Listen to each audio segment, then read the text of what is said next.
All right. And we're recording. Okay. Welcome, everyone, to Self-Publishing Roundtable Sunday Show, the weekly roundup of indie publishing news and stuff. I'm Xavier Granville. Join me this week is Chrishaun Keller. Hello, everyone. And for the first time, we were joined by Stephen Campbell. Hello. Happy to be here commenting on stuff. Yes, we love stuff just as much as you, so I'm glad we could all throw our hats into the circle of stuff.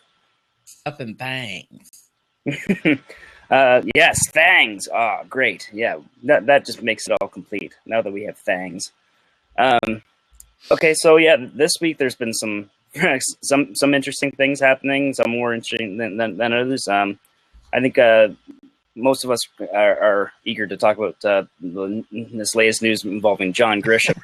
Yes, did either of you guys want to break that down, or at least the essential core story? Sure, I'll do it. Last week, John Grisham offered a new permafree book that he claims is going to save lives. According to the Washington Post, it starts with the main character finding his wife on the floor, having grand mal seizures, and this begins to tumor, which is a book that Grisham wrote and published against the wishes of his agent, editors, and publisher, because he's known for legal thrillers. And this one is majorly different because the book's hero is not a rogue young lawyer or somebody trying to show a flaw in the legal system. The hero is a medical device called a focused ultrasound. And he is hoping, or at least he is betting, that the proven yet slightly diminished technique of permafree, plus his name recognition, will spread news about this new device, this device that he hopes will save lives. And to me, yes, save lives. To me, it seems like it's somewhere between activism and product placement. Because I can see how this can go really bad really quickly. It appears, and I've read some of it, but not all of it, it seems that he is really honest in wanting to spread the news about this, wanting to raise awareness about this machine and what it can do. But I think in doing that, he has opened up a way for folks who are not so honorable to another type of advertising or another kind of disingenuous type of activism. Mm-hmm. I think we're going into the point where, and I hate to talk about our art, but we write fiction because we do want to tell a story without agenda other than entertainment, hopefully. And doing this, it just seems more like an infomercial than anything else. What do you think, Stephen? I'm going to take a different position. I did read the book, and it's generous to call it a book. It's 47 pages, and probably 20 of those are images, non-text. Right. But it was a story. We'll call it a story. And having a mother who just went through a fairly lengthy battle with cancer, I didn't know anything about this. So I found it educational and somewhat hopeful. The idea that this technology is there, it's being vetted, it's being tested. I do agree with you that it's activism, but I don't think it's product placement because it's not a specific product. It's just a way of treating a tumor. Right. And if he'd said the only possible way of doing this is the XYZ ultrasound, whoop-de-doo, that would be product placement.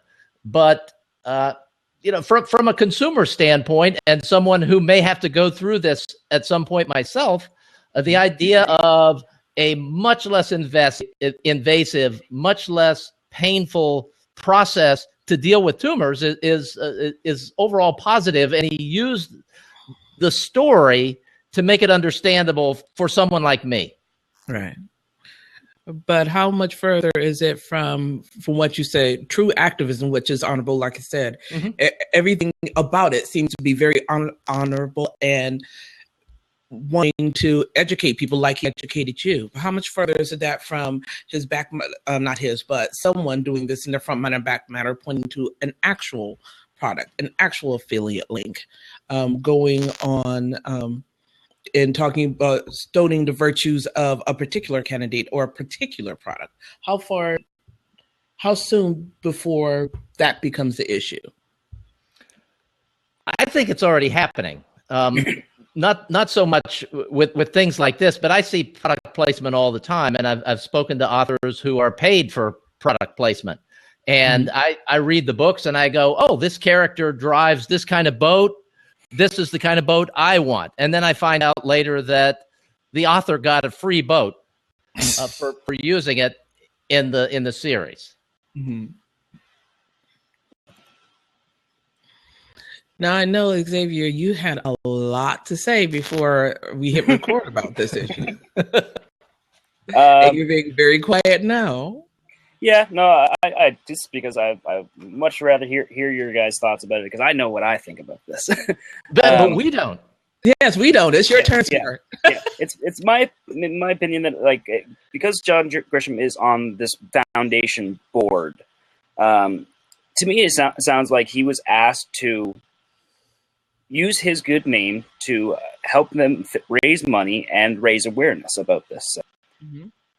And it seems like he just kind of said, no, I'm going to write a book instead.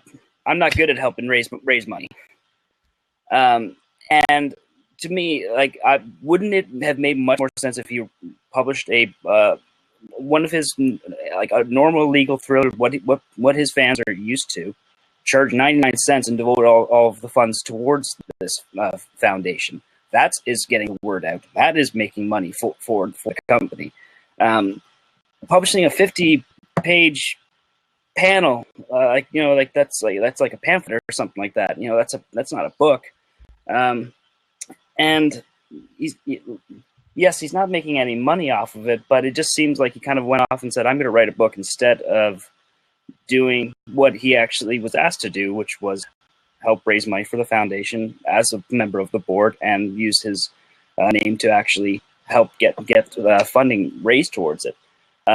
And so, like, without getting into conflicts of interests and stuff like that, it just seems like he could have approached this in a totally different way, and probably would have not had this discussion probably wouldn't have happened if he had gone a different way about it. It just seems like it's one of those issues where, because you don't know the full story, you don't know exactly what his thoughts were going into this and how he executed it. It's hard to not see bias from one way or another. Mm-hmm. So, yeah, it's potentially smelly, and I think that's what makes it a good thing, news story as far as what to talk about. But the guy could have done so much just to avoid that, I suppose. Right. Let me again take a slightly different position. If his intent was to educate, I think by telling, I'm not going to call it a great story, it's a halfway decent story that informs you about the technology and the options that might be available at some point in the future, then I think he's accomplished that. If the goal was to raise money, obviously, who knows whether people will be moved to donate money. And he might have been better off writing a legal thriller and donating money. But if it was to raise awareness, then I think it could be a huge success.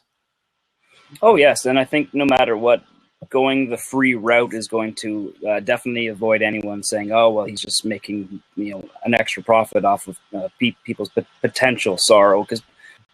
And that's when it comes to things involving terminal illness, as far as nonfiction books or the like us, it's going to be the buyers are going to be people that were firsthand affected by something like this. There's not going to be someone who's going to buy the tumor for the fun. Well, I don't know if you read the reviews. There are people who seem to be shocked that it wasn't a legal thriller. Oh yeah, well that's just it. I could only imagine reading that book and just like, okay, when does Martin Sheen come in, and when does the legal documents hit the table? It's just like, actually, this isn't about cancer. It's about we're suing this doctor for malpractice. Right. Yeah, that's what I would be expecting the entire time. But yeah, I feel like he could have done more as far as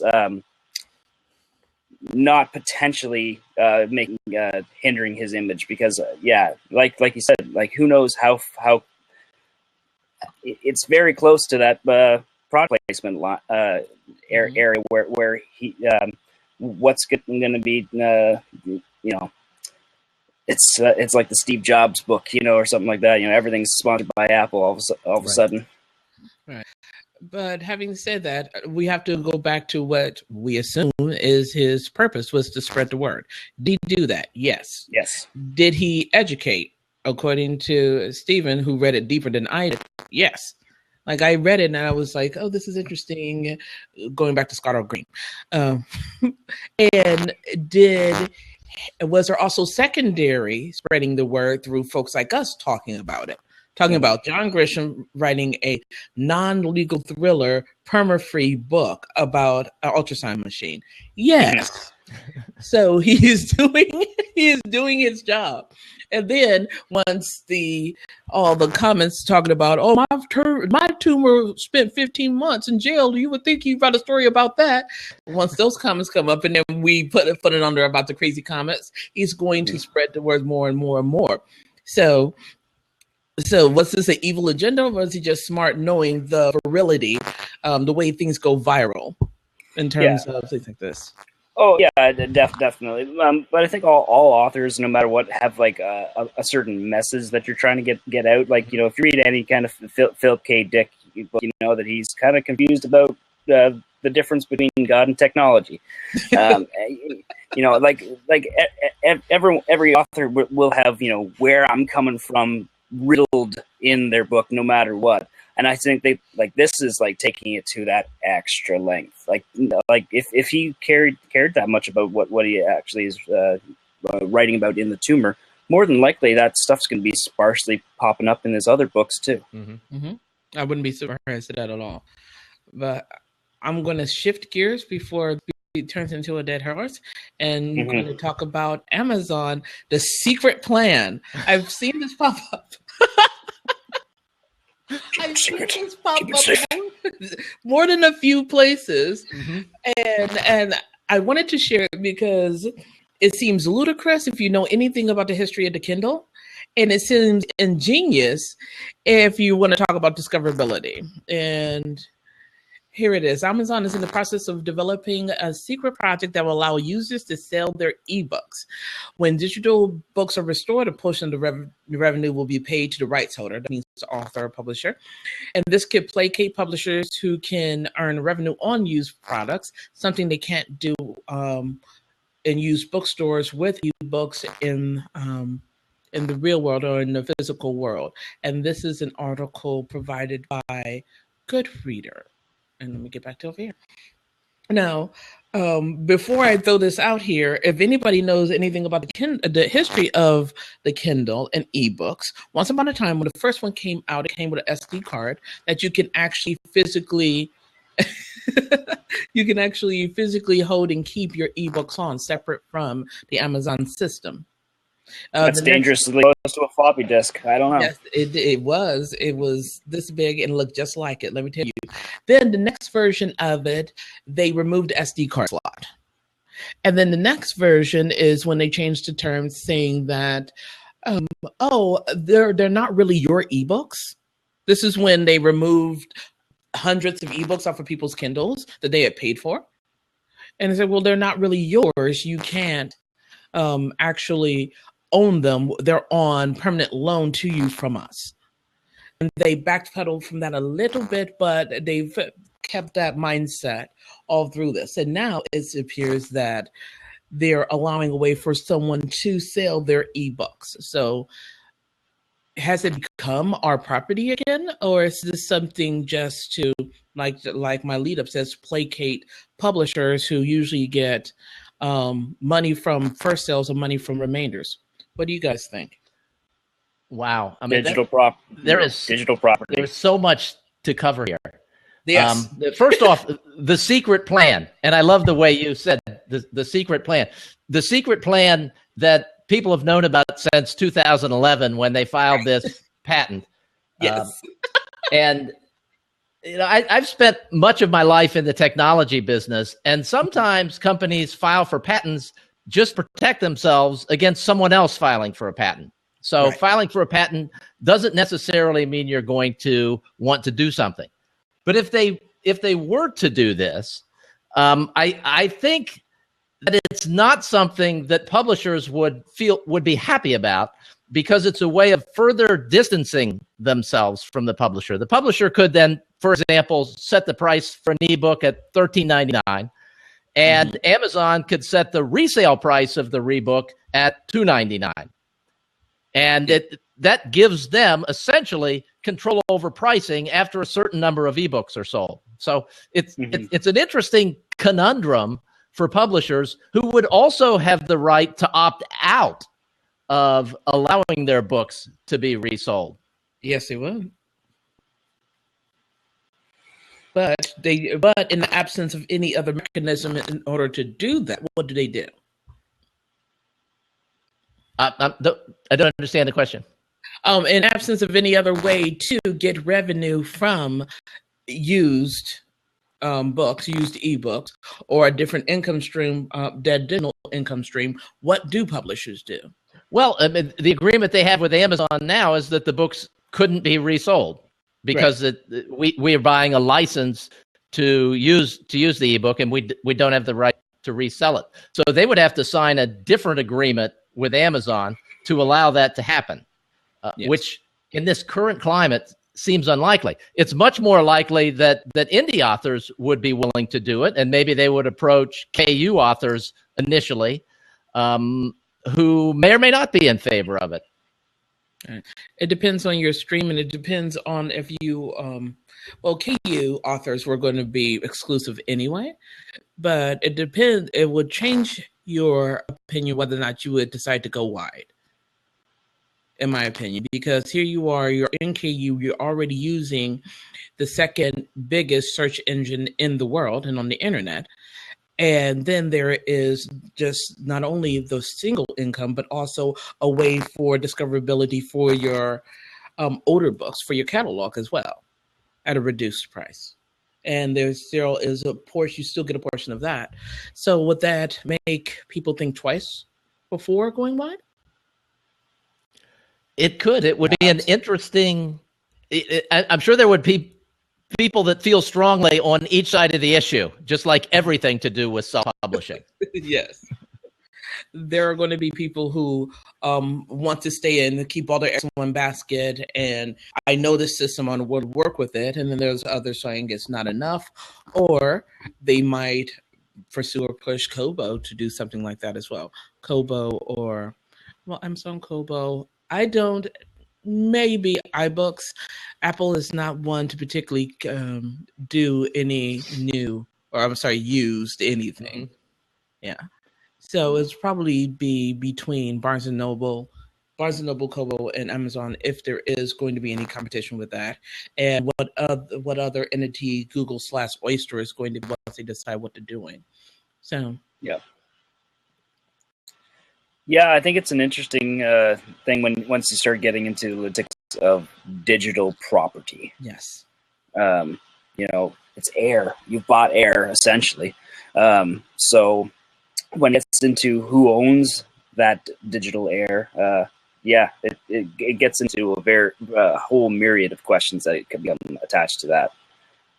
Kate asks, how would you even resell an electronic file, the quality of which can't be degraded? Will there be used ebook sellers now? Yeah, that's a good point. And immediately that makes me think of someone like what pirates do, where they have like a mass torrent file of a Kindle library or something like that. What's going to stop people from doing that, where they're going to be essentially zeroing in on those promotion day sales of ebooks, buying them up very cheap, but then selling them back to someone as a huge library for a different price. Mm-hmm. So they just buy up all of the 99-cent books, and then they charge this much more money off of it. People could actually start making a business out of reselling digital books, and I think that's that it gets into a whole bag of freaking snakes in that point.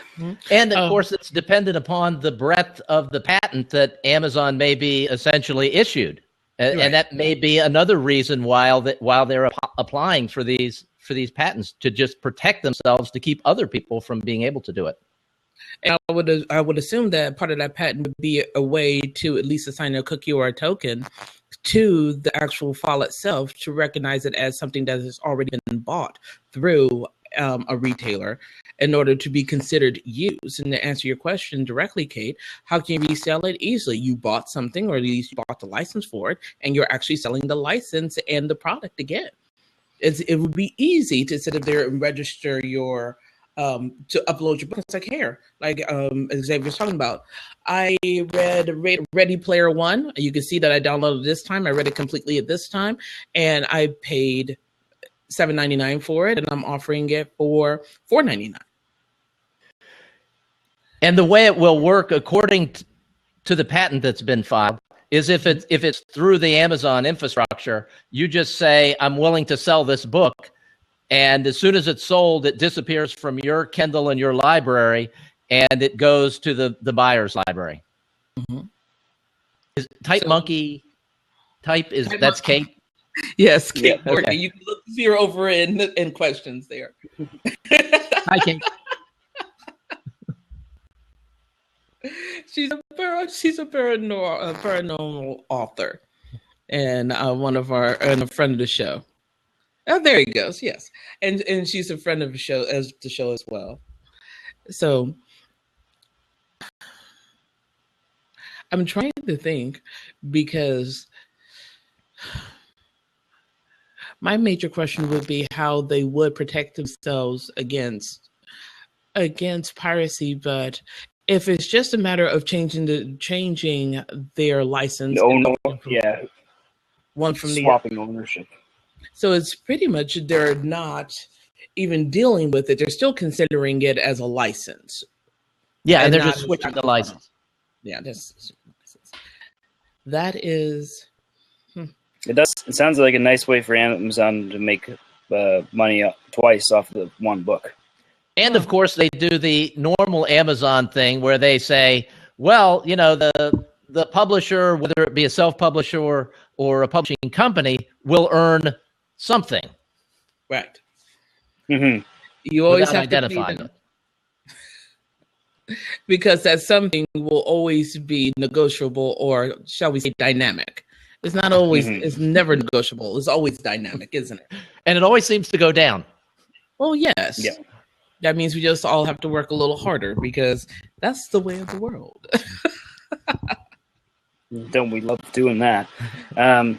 Yeah, I guess while we're talking about Amazon's transparency and stuff like that, what do you guys think about the missing reviews that have been popping up lately? Oh my goodness, I hear about this, and our regular host Erica was telling us about one of her ARCs was banned, and I've had a few other people talk about how their reviews were banned because they had a personal relationship with them. I guess you can tell whether somebody's signing in or connected through social media, and then they say, "Oh, you can't because you're endorsing someone you know," which is usually how you get reviews. I've never had this happen. I've written literally hundreds of reviews on Amazon for academic and for fiction, and I've never had an issue. It's either with the people I know or people I don't know. So I'm wondering what exactly is the criteria that they're using? Mm-hmm. Well, I think that's the big question, right? Yeah, Like that's and it's the one that we're not really going to be getting the answers to, because that's Amazon's priority or prerogative. You know, they're pretty vague around that whole of how they acquire that information of which they use to make that decision. Mm-hmm. And I think that's the ultimate. Who are you? What are you doing? How are you finding out about this stuff? What constitutes a friend? Yeah, they're talking about these super URLs, and they say, as the theory goes, if a reviewer purchases a book from that QID, then Amazon knows the individual probably got the link from the author. So on one hand, it's nice to know that Amazon isn't going through our stuff, but figuring out what reviewers are acquaintances to which aren't, but also somewhat distressing, realizing that many writers and publishers are finally making this easily fixable error, which is, I'm not entirely sure it's error, but if they're looking through the QID, they're looking through affiliate links, they're looking through tracebacks and seeing how these folks are related. Unless there's a serious problem about, they're more active on this than they are when people are being bullied or people are being flamed on their books than anything else. So that's the thing that I actually find a bit dismaying and a bit confusing on this end. Yeah, it is confusing. And like you, CK, I've written a ton of reviews, and I am social media friends with most of the people that I've written reviews for, because if I like a book and enough to write a review, I'm going to friend them on social media because I want to know when the next book comes out. Exactly. So, but none of my reviews have disappeared to the best of my knowledge. So the idea that it's all social media related doesn't fly according to what I've seen. Mm-hmm. Yeah, and I think that nowadays, that's what we're, as digital authors in this age of being able to have that connectivity or potential connectivity with an audience. You can get a hold of your favorite author by email. There's social media. There's so many ways that nowadays, rather than just sending a fan letter, after getting that out of the back of the book or something like that, you don't have to go through all of those things. If you want to actually contact an indie author, it's pretty darn easy. And I think that transparency is one thing that's very pleasing about being able to approach an indie author. Mm-hmm. If you're a fan, they want to know, and it makes their day. So I think to start getting into that questioning of who's a fan and what makes a fan and what's a friend and what makes a friend, it goes against pretty much everything that we're striving nowadays of having that transparency of being able to, you're a fan and I'm a writer. Talk to me whenever you want. Right. I might not get back to you. I might not get back to you immediately. Right. But I do want to know who you are. I want to know why you're reading my books. I want to know what you like, what you don't like, because while I'm not going to write to your specific taste, if a bunch of y'all say, well, we really don't like how you're handling the subject, and I'm not averse to it, I may shape it. And that will allow you to connect with me and connect with what I'm writing because I'm listening to you. And reviews are one way that you do that I can listen to a reader by understanding if something is good, something is bad, and if you don't like it, why? If you do like it, why? And if I want to start a new series or offshoot, how you will respond, how likely are you to jump from one to another? I will not have that information unless you're either emailing me or reviewing me. And I trust those who I have a relationship with more. I absolutely trust them more. If my former editor says the same thing than a person off the street, I'm more apt to listen to Lisa because I know she's read all of my work and she has not BS'd me. She's told me the truth. Whether this guy, unless I get to know him or he's a bunch of reviews, like, thank you. Thank you for your opinion. But his is not going to be weighted as more. So what Amazon, I think is doing us a disservice more so by not allowing the folks we've already connected to Is there an issue with folks fluffing up the review so they can get a book bump? Yes, not as much as you would think, and certainly not nearly as much as folks flaming other people because they can, Mm-hmm. which is what I think they should be addressing. And with that, we're at 30 minutes. Mm-hmm. Is there anything else that any of you guys wanted to plug? Let me throw in one more thing here, and that is that I think it's easy to get carried away when you read these stories and you read the blog posts about this and think, I'm going to stop asking for reviews. I'm going to stop doing the things that I'm doing that are allowed by the Amazon terms and conditions because I'm afraid this is going to happen. Because it doesn't happen very often. No, it doesn't. No, I think there's more things to be concerned about, like fake reviews or Yes. stuff like that. Yes, So or Fiverr reviews and things like that. Yes, those are most. Yeah, take down those guys, but at the same time, don't be creeping people's Facebook to try to figure out whether this person is either a friend or a fan, because in the ideal world, wouldn't they be both? Yes. I would hope they would be. So I guess at that, either you guys want to plug your websites or your books right quick before we call it an evening? I'm at StephenRCampbell.com, StephenR Campbell, spelled just like the soup.com. Right. And I'm at Alazar.com, AALZER. We are going through some exciting things, including the new Courser series that's going to be dropping at the end of May. And thanks to Erica and Xavier for the idea, because it started off with the Flood series. Yeah.